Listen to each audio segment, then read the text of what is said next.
Welcome to the Sens Spotlight podcast brought to you by the Sick Podcast Network.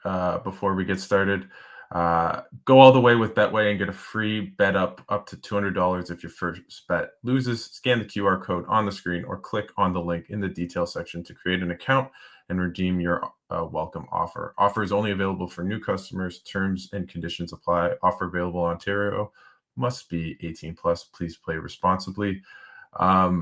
Before we get started, we are very lucky to be joined by the radio voice of the Ottawa Senators, and someone who I loved watching as a kid and listening to now, Dean Brown of TSN 1200. So really excited to chat with Dean. Great guy, and it should be a fun episode. Turn up your volume. Because you're about to listen to the Sick Podcast. Send Spotlight. Here's Alfredson, bursts the speed, gets a shot away, score! Daniel Alfredson ends the game in overtime and sends the Ottawa Senators to the Stanley Cup Final for the first time in franchise history. The sickest Ottawa Senators podcast. It's gonna be sick. And it'll be fun with Dino. He's always a character, and I think we'll have a bunch of fun. So let's get the show on the road. Hey, Dino, there you are.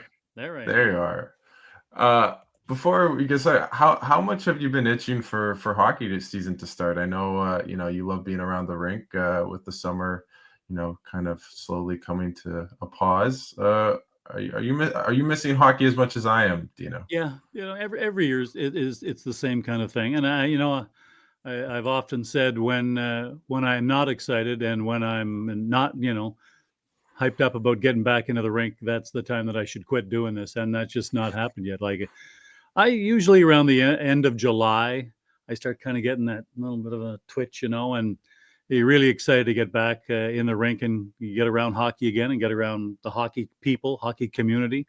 And it's always an exciting time. That has never changed for me, fortunately.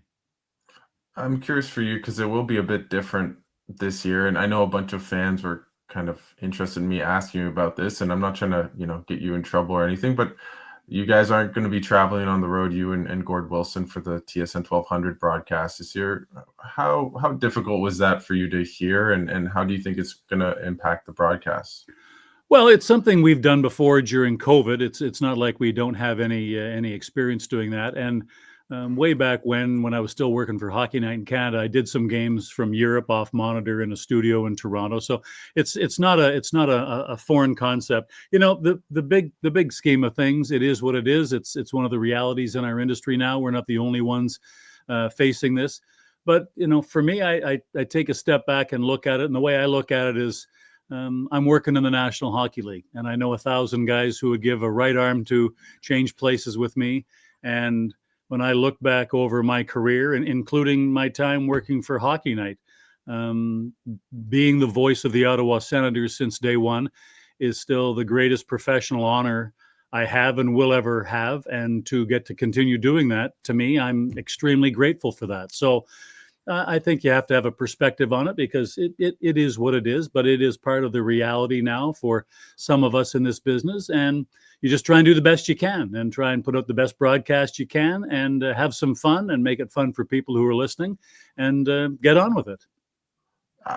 People might think I'm kidding, but I am not. Every time I come to the rink and I see Dino, whether it's in, the press box or near the ice before practice or whatever the case may be, and I say, "How's it going?" Your line is always a variation of, life's great. Like I'm in the National Hockey League, and like you never have a bad day. You're always a great guy and always in a great mood. And I think that's why fans just loved your broadcast with Gord, who's cheery as well, of course. And you guys have great chemistry, and I love listening to you guys and loved watching both of you in different ways when I was a kid. So it's always cool to kind of get to know you and have you on this new Sens podcast.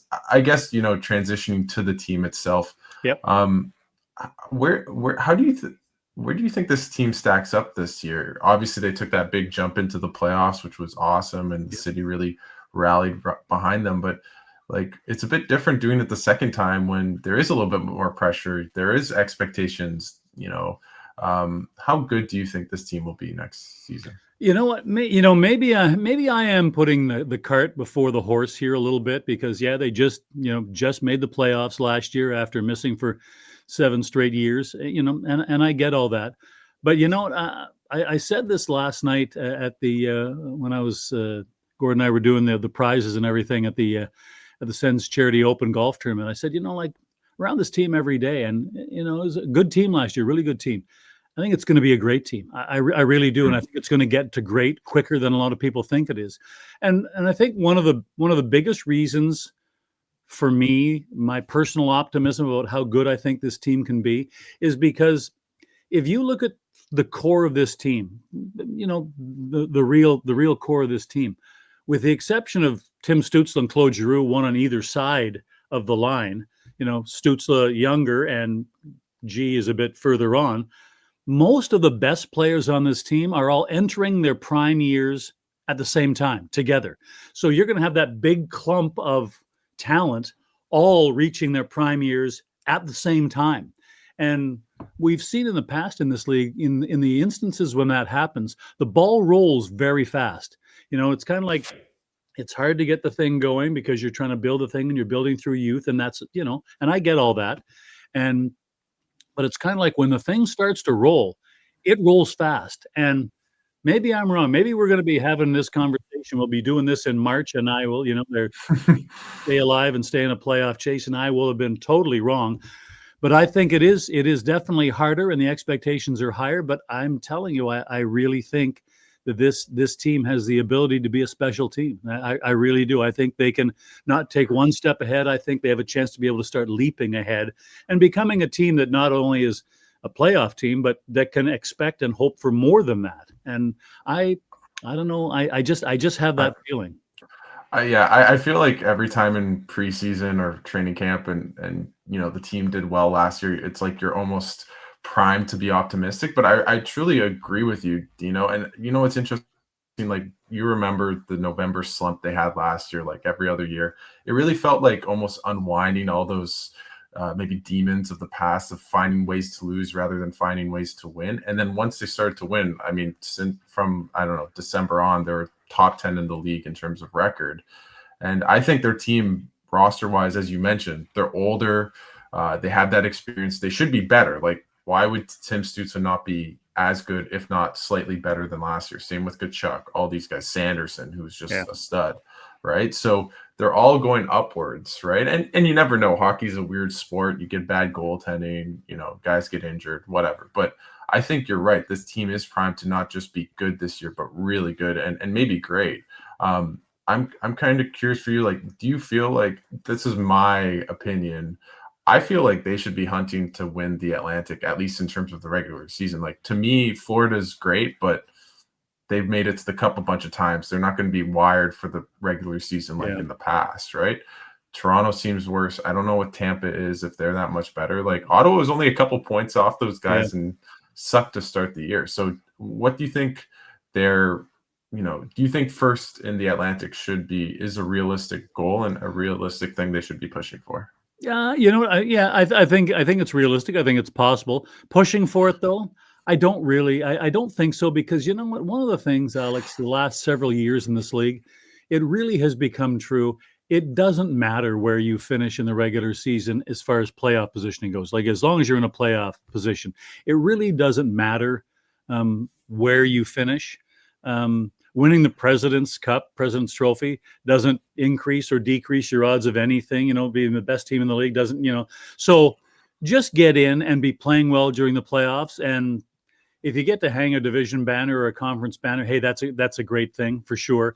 But I'm not sure that you are overjoyed by it or disappointed if you don't get to that, as far as what your overall goal is. I think that still what we've learned is, in this league now, just getting to the playoffs and be playing well and be reasonably healthy when the playoffs start is far more important than, did we win the Atlantic or were we 2 points out? Sure. I think the other things have become way more important when you look at a correlation between, where you finished in the regular season and where you are going into the playoffs and how you do in the playoffs. Those other things, how you're playing and your health, have a greater impact than were you first or second in the division. So I think those other things have become in this league more important. Who do you think will be the X factor for this team, like for this season? Whether like that barometer kind of tipping forward and them becoming an even better team, or maybe slipping back or being pretty much the same. Like, what player do you think really needs to pop for this team and this season? I don't think they need to have one player pop to be able to achieve that, but I think there's a couple of guys that are poised to do that simply because they're in a situation that's better than the one they were in last year. And I think right off the top about Zetterlund and Cozens, mostly because, this year they're starting in training camp. They're starting with the team. It's a system they now know. They know they're here.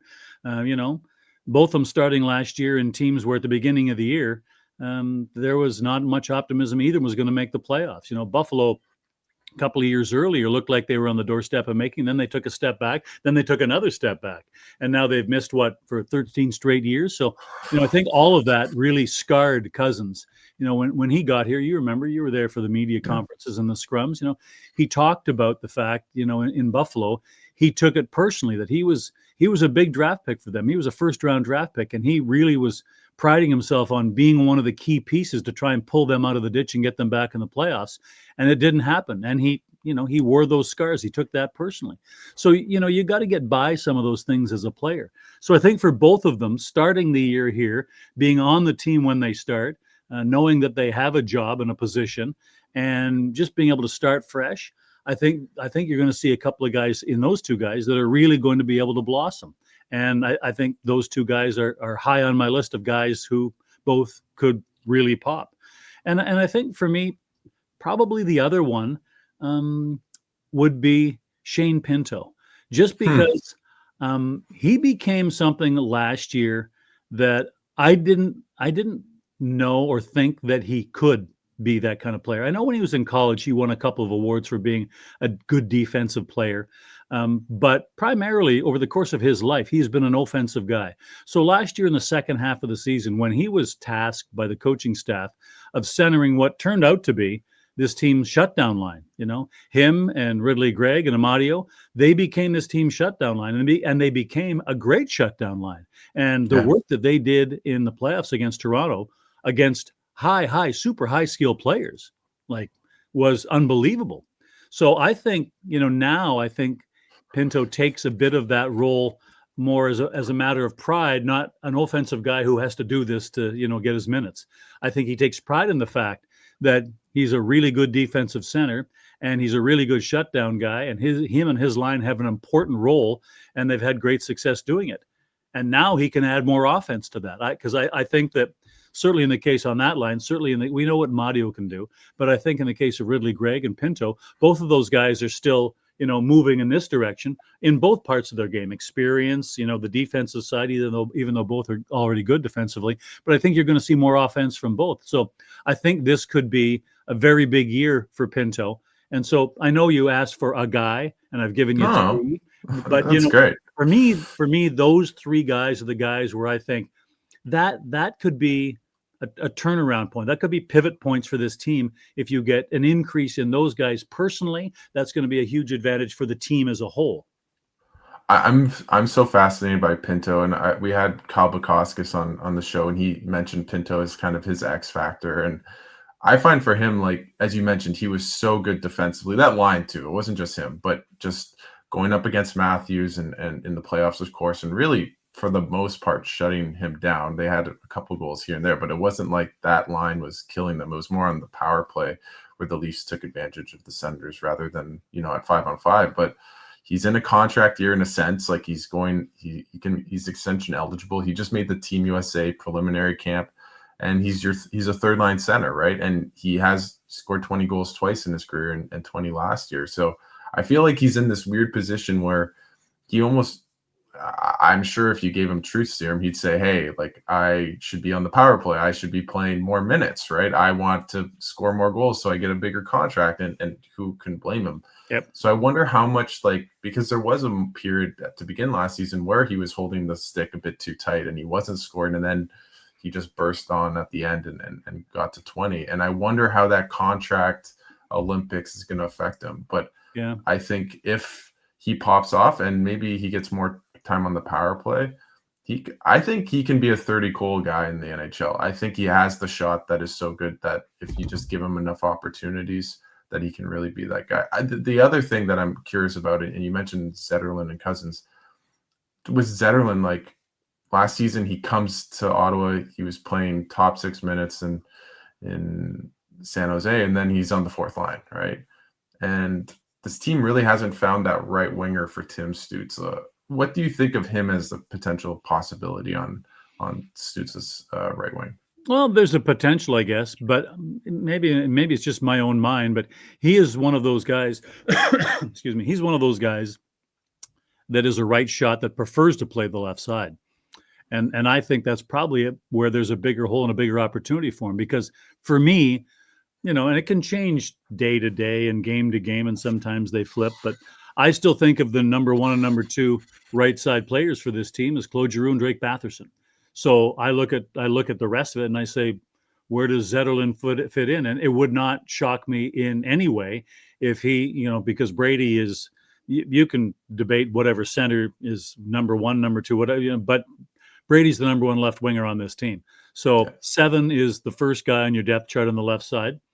The next guy could be Zetterlund. He can be that left side guy. And I would not be shocked at all, to open the regular season and that second line is Zetterlund, Cozens, and Batherson, or Zetterlund, Cozens, and Giroux. That in no way would shock me, because the reality is that on this team, you're always going to have a left winger playing out of position, because this team is so right side heavy, which is obviously a benefit, but both on right wing and on right shot defense, this team is so heavy in those areas. So like, if you look at Ottawa organizationally, not just the NHL team, but organizationally, the players they currently have under contract who are designated as a left winger, the only guy, regular NHL guy, is Brady.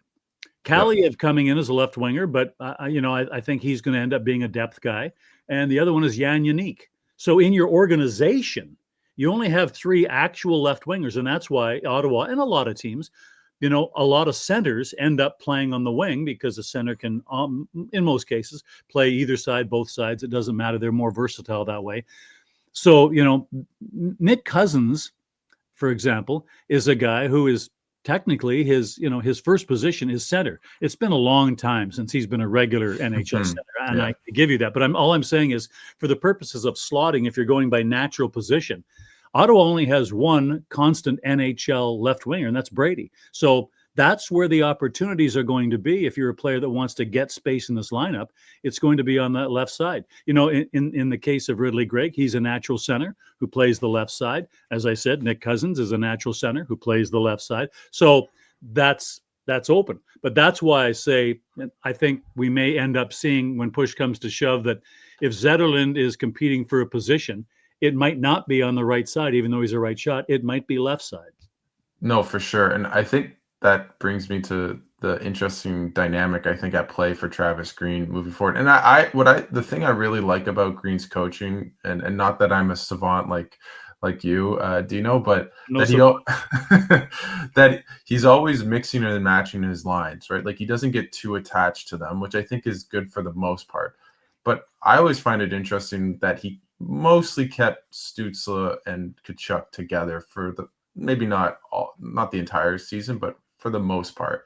And that's great, but it always felt like the second line was maybe missing a little bit of that extra jump or juice to score, especially on 5-on-5. And they've heard it. We've talked about it. Yeah. Ottawa struggling at 5-on-5 last season. And I just really wonder, like, where Tkachuk fits in the lineup. Is he has been attached to the hip with Stützle, but their numbers are unbelievable together, as you'd expect. They're Ottawa's 2 best forwards. But it's kind of like back in the day with the pizza line. It's like, do you keep them together and overload and then not really have that second line that, comes at you at waves? Or do you just say, you can't stop this number 1 line? So it's an interesting dynamic at play. I feel like it would maybe make sense to put Zetterlund with Timmy, where they did play well together, and maybe put Tkachuk back. But I think that's an interesting dynamic at play. Yeah. There's other things to take into account as well. First of all, the first part of it, Travis is no different than any coach in this league now. It's a league that's based on impatience. There's just no time to wait for things to become better, and that's why every team is changing lines all the time. There's no line that stays together for every game all year long on any team anymore. The only question is your coach the kind of coach that pulls the trigger on change in the first period, after 2 periods, after 2 games? Like, how much rope do you get? But no coach waits any longer, simply because this league is so tight. You can't give guys weeks to find out if they have chemistry and production together. You just don't have that time, number one. And number two, this team now is out of the era of finding ways to give a young or a less experienced player a bit of insulation and putting them with these kinds of players to help him come along individually. That's not what's going on here now. It's about winning today, every game. It's a playoff team now. And the whole development thing where we're creating a little bassinet to rock you in while you get used to those days are over. So the lines that stay together are the lines that work. But there are other things that come into it. And when you mention Zetterlund, playing possibly with Stützle, sure, that's a possibility. But there's also things that as a coach and as an organization, you have to take into account. When you play against certain teams, there are certain teams that physically try to take advantage of a player like Tim because he's so highly skilled, and they go after him. So if that's the case and you want to try and protect your most talented forward, do you want him out there with Zetterlund or Brady? And so, as a coach, you have to make those decisions. And that isn't the only thing. There are many things that go into it, obviously, as well as balancing out, because sometimes you want to get as many guys who are on the power play who play together on lines together, because then when you're switching, you can balance your lines once play is over on the power play, and you're not having to have 3 or 4 guys where it takes 3 or 4 shifts to get your lines going again. So there's a whole bunch of things that a coach has to balance out at full speed during a game. That's why these guys get paid so much. There's a lot more going on as an NHL coach than just, Tim, your line's up, go ahead. It's way more than that. So when you're talking about, could this guy play with Tim? Could that? Yeah. And at some point, everybody in the top 6 will play with each other. But there are certain situations where, depending on who they're playing, you're going to see different choices made about who is partnering with who, and it's not always for the same reasons. And lots of times, the reasons aren't statistical. There are other considerations that a coach has to take into account, and that's just part of the NHL for this team or any other team. I'm curious for you, like Timmy, you spoke to us yesterday, and he mentioned shooting, that he wants to shoot the puck more, and he had, I think, his second lowest shooting percentage in terms of shot volume per game. He didn't score that many goals. He obviously was a point per game last season, but how important do you think it is for him just to shoot the puck? As simple and dumb, like hockey brain as that might sound, that might be the key to really unlock him to become that player that got 90 points and almost 40 goals a couple of years ago. Yeah, I think it's huge. I think it's huge for Tim because he's one of those players that's always looking for the better option. And on one hand, you want to balance it out. On one hand, he's got such a high skill level that you want him to look for the best options. But when is too much too much? I forget what game I was watching last year. Oh man, I'm trying to remember. Anyway, there's a million different analytics out there, and I had never seen this one before. And I thought to myself, that is super interesting.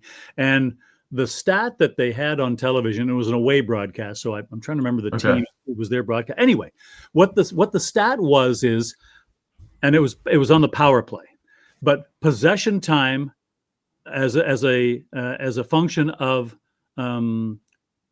percentage of shots based on how much time. So for Ottawa, the thing that was startling to me was the 2 highest possession players, guys who had the puck on their stick the most during the power play, or 2 of the most, with the lowest number of shots taken, were Stützle and Chabot.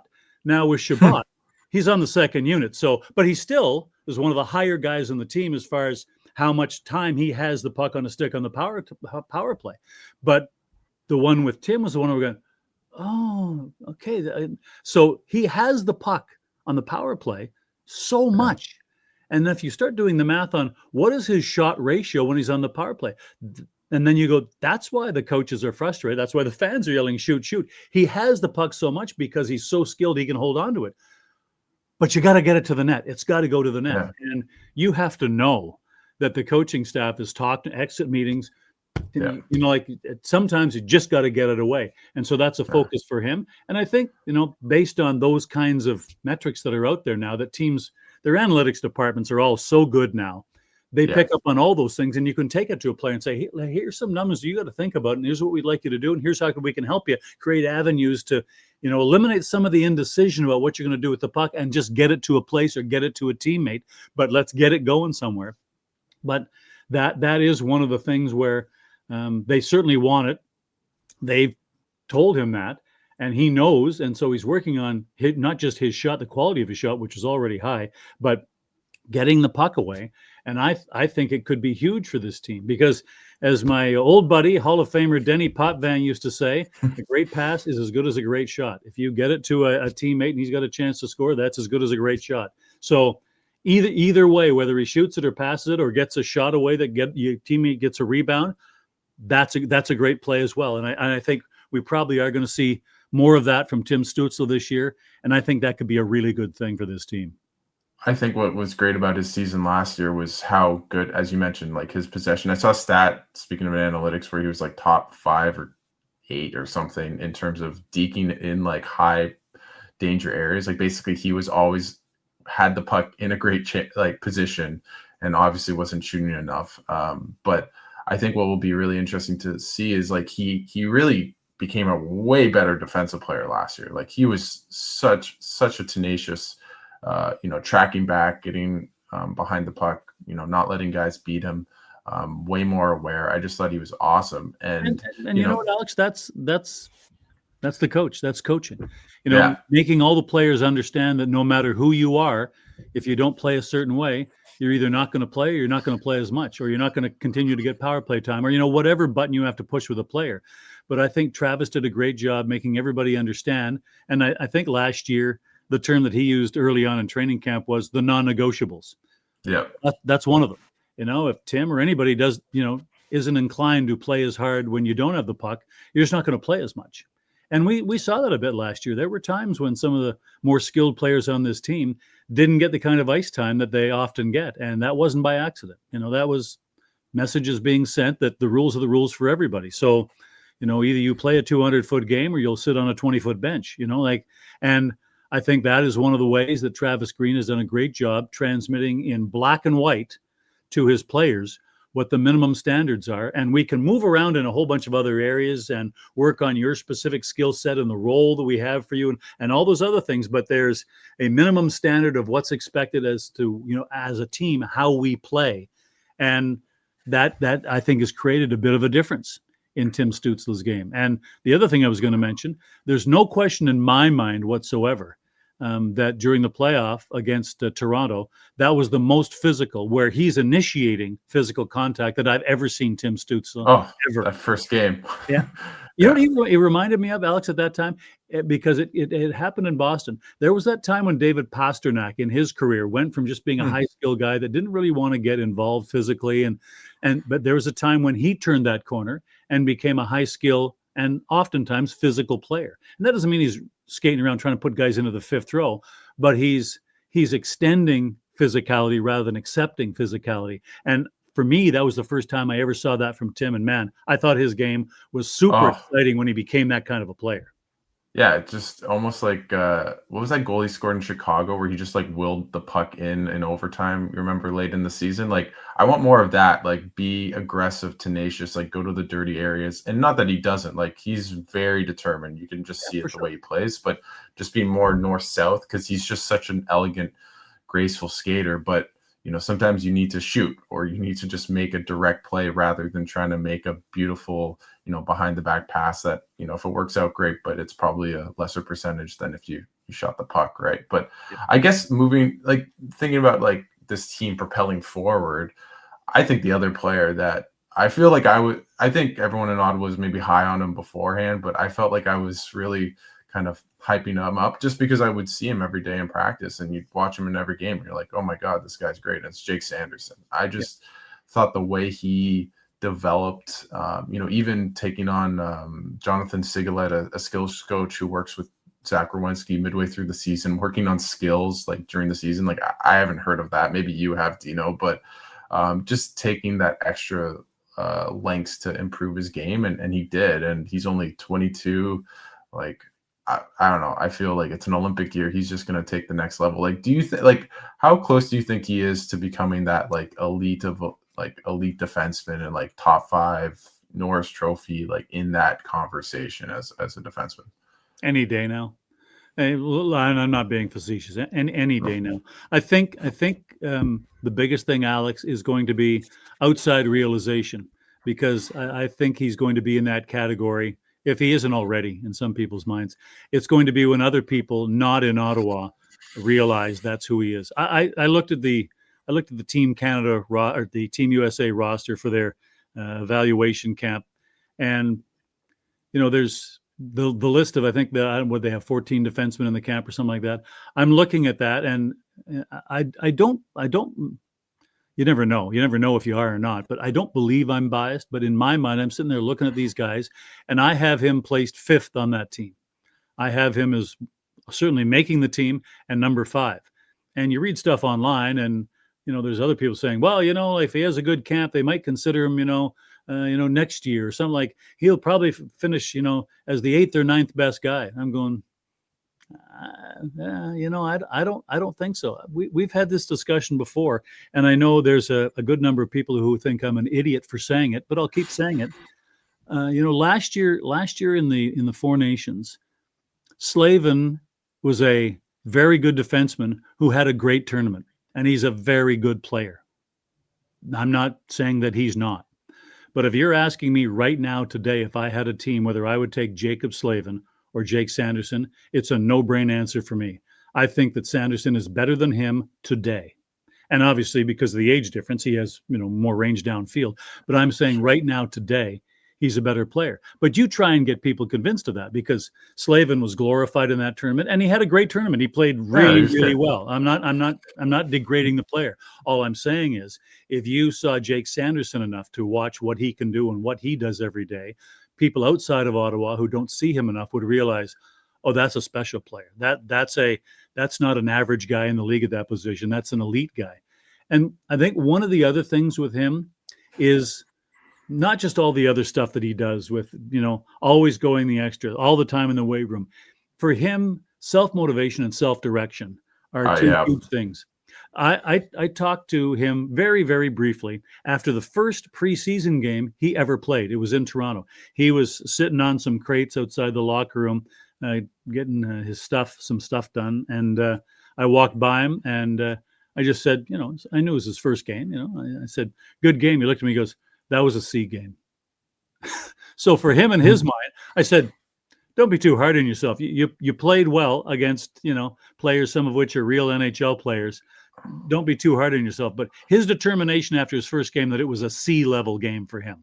So, if you think that he's not evaluating himself, he is always evaluating himself. Even after the first preseason game he's ever played in the NHL, he's evaluating himself, because that's how he's wired. His self-evaluation of himself is probably harder and more honest than most other people's to him or about him. And that, amongst other things, is a huge driver for him. So I think of Jake Sanderson as a guy who is already an elite level defenseman, and it's just going to require people outside of Ottawa to realize that. And that will just take time and continued high performances that others simply can't ignore. Two things. First, on just like his mindset, like I completely agree. Like just being around him and talking to him, and he's like, I forget what he exactly said after the season when he spoke to us, but he said basically something like almost like a credo of, I am never going to be satisfied. I am going to keep pushing myself in different ways, because that's how I become better. I'm not just going to be, oh, this works, so I'm going to stick to it and only do that because I'm good at it. I want to get better at everything that I feel like I can improve upon, right? And I remember talking to him early in the season when he was struggling. I said, like, how do you feel about your game? He's like, I'm not playing well. And I said, do you ever feel like you can win a Norris? He's like, I don't feel like I can, because I don't score enough points. And that leads me into the other part about the Slavin debate, and not even Slavin, like just making that team. I And just how, use him as an example. yeah. But I think it's a good tool. Is I always thought his if he just did okay, or he almost like the lowest part of his ceiling, or however you want to describe it, was Jacob Slavin, because his defense, he has the long legs, he skates like the wind, he's a really cerebral player. He's going to be a shutdown defenseman. That was obvious, like when he played his first C preseason game. But the thing that kind of differentiated or how well he would become would be his offense. And from mid-January on, he was third in the league in terms of points by defenseman, right? And he was talking to, I think, Jackson Starr of the Sens yesterday, saying, yeah, like I'm trying to score more and shoot more, right? And if the power play for the Senators is great, he was a huge part of that. If that offense, if he becomes like that 70, 80 point defenseman, you have like the best defensive defenseman plus a guy who's like an elite offensive defenseman. That makes you one of the 3, 4, 5 best defensemen in the league. And I think he's on that track. And I think outside of Quinn Hughes and Cale Makar, I don't feel as confident about any other player just for the next 5 years as I am with Jake Sanderson. Yeah, I think one of the things that you have to remember when you're talking in these kinds of terms, and do you think you have a chance to win the Norris? I think we always have to remember that the Norris is voted on by the Professional Writers Association, and so for the people who have the ballots, it's what are the important contributions that they deem to be most valuable, and points is a huge part of that. There's no question about that. But I would counter that by saying, do you know how many defensemen are in the Hockey Hall of Fame who never won the Norris? It's not like you're not the best defenseman in the league unless you get this many points. We happen to be in the era where Cale Makar is legitimately both. He can be the best defenseman in the league and have the most points. So we're lucky to be in an era where we get to see a player like that. But again, the idea that you can't be in the conversation of being one of the best defensemen in the league if you're not also in the conversation to win the Norris Trophy every year. Like I said, there's plenty of defensemen in the Hockey Hall of Fame who are some of the best to ever play this game that never won the Norris.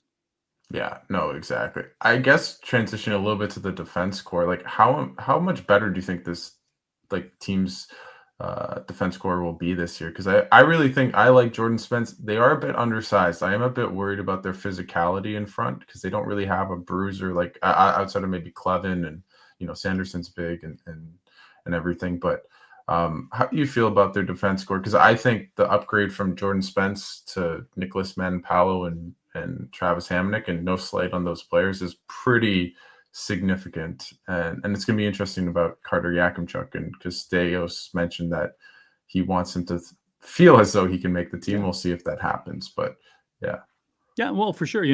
Like I said about the forward positions, Yakimchuk's ability to make this team is solely in his hands, because right now, like I said, this team is not in the let's develop this. You do that in Belleville. That's where you're developing now. You're not developing on the NHL team. So if Yakimchuk is better than somebody else, he'll make the team. They're at the place now where if you want a job, you have to take somebody else's. And that's the way it should be. You should be in the situation where the job you want is held by somebody else. You have to be better than them, just period. But for this team, it all depends on how you want to play. And if you want, and it can also be situational. If this team's going to start the season and they're going to carry an extra defenseman, and Jenner is able to play, or Jensen rather, is able to play, then you have a choice in your third pair. Is it going to be Clevin and Spence, or is it going to be Matt and Powell? And people say, well, it's obviously Spence. Well, maybe. But maybe if you're playing a team and the coach decides that night, I want to have a true big body shutdown pair, simply the size and style of Matt and Paolo gets him in the lineup. If you're playing a team where the coach wants to get, more of a defensive guy and a puck mover in each pair, then that's probably going to be Clevin and Spence. And I think it'll be, probably a moot point if Jensen can't start the season because of his hip surgery. Then, I think it's pretty obvious Spence would go in there and Matt and Paolo would play where he played last year. And you don't start the year with an extra D, or you do, or and just. But I think it's not a fait accompli that it's going to be this way or that way. And with the size thing, everybody, I'm not saying they don't, but everybody likes the size, especially on the back end. But there are instances where teams have chosen to get smaller.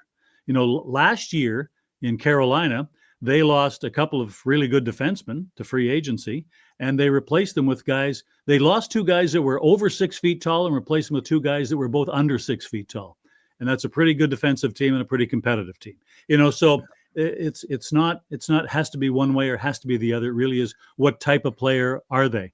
And lots of times, the ability to get yourself out of your own end quickly and efficiently is valued more than your ability to be aggressive while you're in your own end and be kind of ferocious to play against.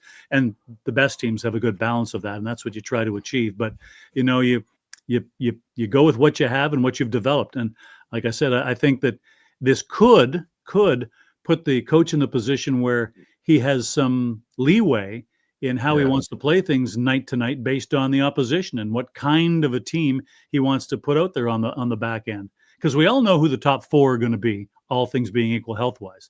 So the only question is, who's that third pair going to be? Well, Cleven's going to be on one side. So what style do you want on one night? Do you want the bigger player, or do you want Spence? So we'll see how that works out. But we may see some more situational choices by the coaching staff when you start the year.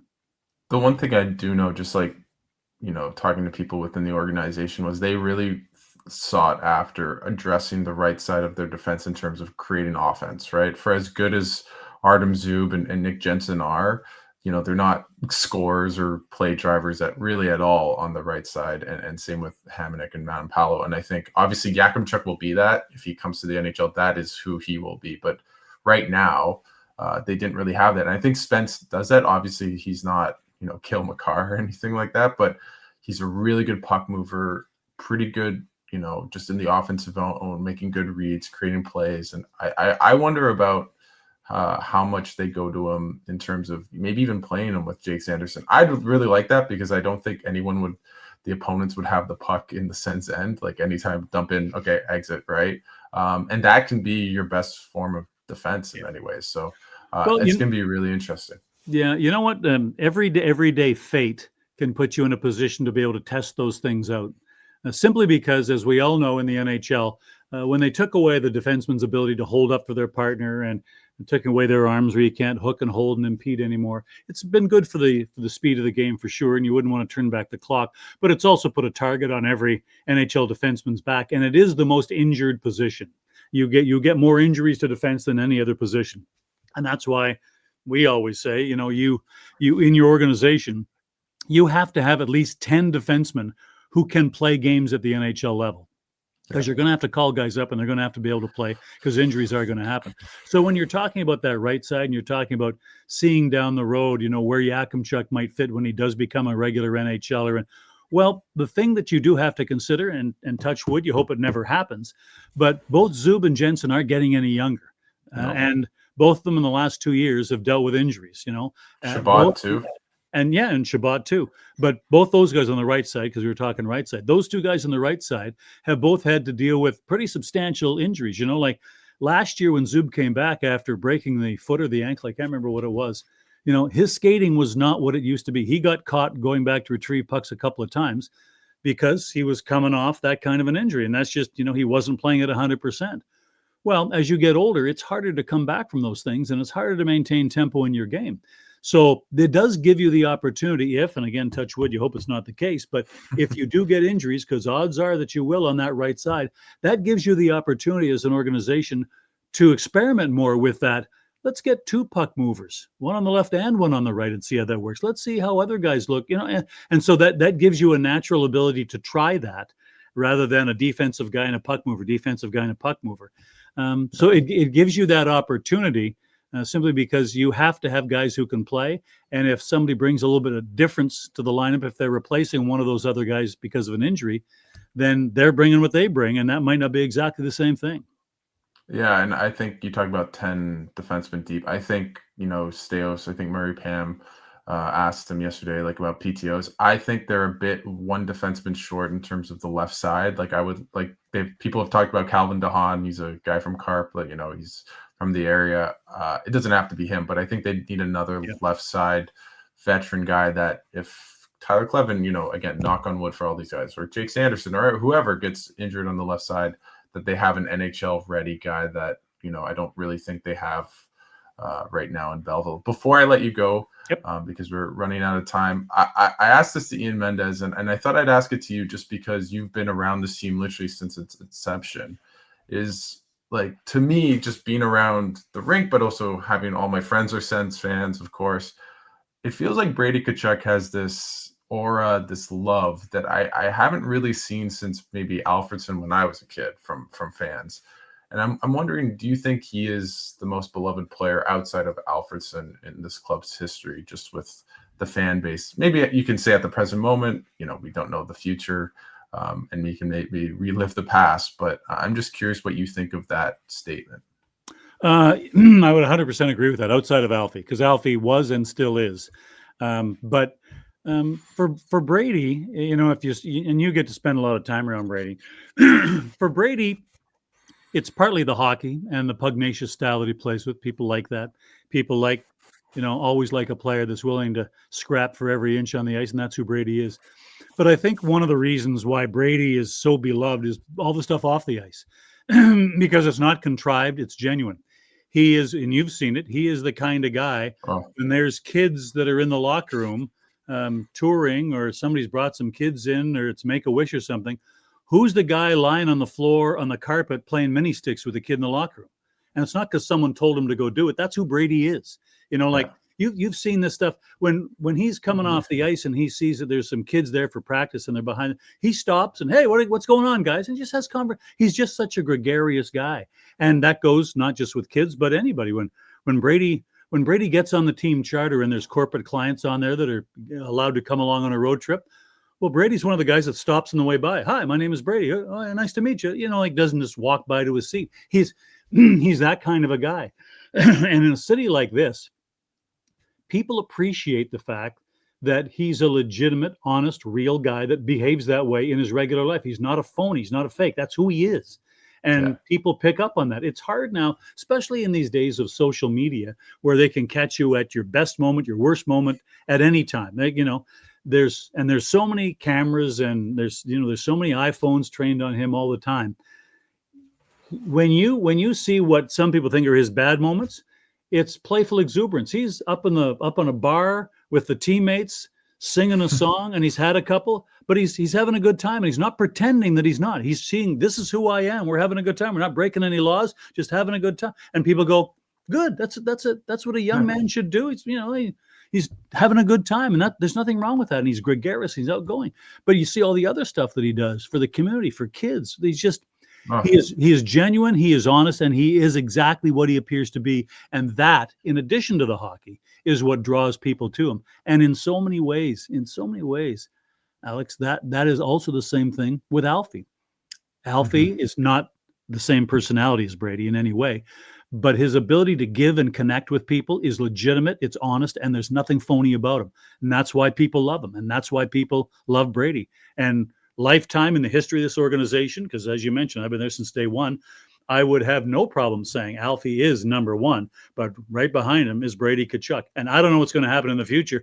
Maybe there'll be another one. Over time, you think there is going to be another one in the top three, but there's no question. There's those two guys and many other people, because there's been many other solid citizens and really great guys, but those two, and in both cases, it has something to do with their hockey, but it has more to do with who they are. I don't think we could end it on a better way. So, Dean Brown, thanks so much for taking the time to come on the Sens Spotlight podcast. I'll see you probably later this week, but around the rink. But thanks so much for taking the time and doing this. Anytime, my friend.